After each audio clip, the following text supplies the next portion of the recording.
సెలవు తీసుకున్నాను. సత్యనారాయణ గారు చాలా చక్కగా మాట్లాడారు. ఇప్పుడు ఈ కార్యక్రమాన్ని ఉద్దేశించి కనకల బంగారనాయుడు గారిని ఒక 2 మాటలు మాట్లాడవలసిందిగా కోరుతున్నాం. కనకల బంగారు ఒక్కసారి టీటీడీ నుంచి వచ్చినటువంటి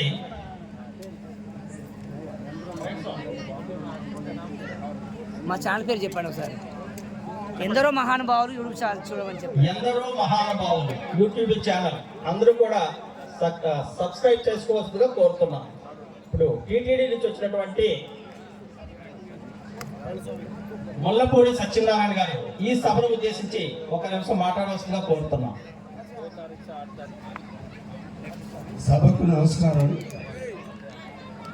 నా పేరు ముల్లపూడి సత్యనారాయణ. టీటీడీ ధర్మ ప్రచారం అనేది మెంబర్ విశాఖపట్నం. మనకు వ్యాసాస్త్రంతో నాకు ఉన్నటువంటి పరిచయం చూసుకున్నట్లయితే దగ్గర సుమారుగా 30 సంవత్సరాల నుంచి వ్యాసాస్త్రంతో అనుబంధమై ఉన్నాము. ప్రతి సంవత్సరం జరిగేటువంటి ఈ సనాతన మహాసభకి ప్రతి సంవత్సరం కూడా నేను అటెండ్ అవుతూ ఉంటాను. 3 రోజులు, ఒక రోజు ముందు వెళ్తాం, ఒక రోజు లేట్గా వస్తుంటాం. పెద్దవాళ్ళందరికీ 3 రోజులు అయితే మాకు 5 రోజుల ప్రోగ్రాం స్వామీజీ చెప్పడం జరుగుతుంది.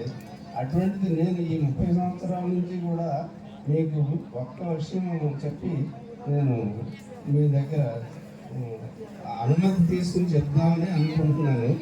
30 సంవత్సరాల నుంచి నేను విశాఖపట్నం దగ్గర నుంచి బాంబే వరకు, బెంగళూరు, తర్వాత మెడ్రాస్లో జరిగిన కార్యక్రమాలకు అన్నిటికీ కూడా నేను అటెండ్ అయ్యాను మన వ్యాసాస్త్రం తరఫున. కానీ అటువంటి కార్యక్రమాలు ఈ రోజు ఇక్కడ ఈ మిద్ది గ్రామంలో ఇది జరపడం నాకు చాలా ఆశ్చర్యం అనిపించింది. ఇంత పెద్ద కార్యక్రమాన్ని ఇంత చిన్న గ్రామంలో మీరు ఎలాగే దీన్ని జరిపించారని ఇప్పటికీ కూడా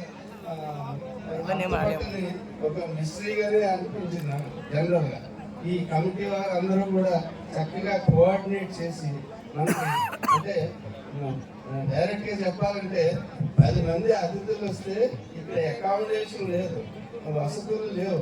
అటువంటి ఊర్లో మీరు 800 మంది సాధువులకి, ఇంతమంది ప్రజలకి కూడా చక్కటి అవకాశాన్ని కల్పించి వారికి ఏ విధమైన లోటు రాకుండా, ఇప్పుడు భోజనాలు కూడా నేను ఈ రోజు మధ్యాహ్నం ఇక్కడ భోజనం చేయడం జరిగింది. భోజనాలు కూడా చక్కటి భోజనాలు ఏర్పాటు చేశారు.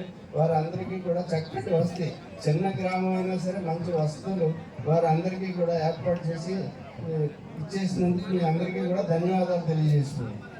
ఓం తత్సత్.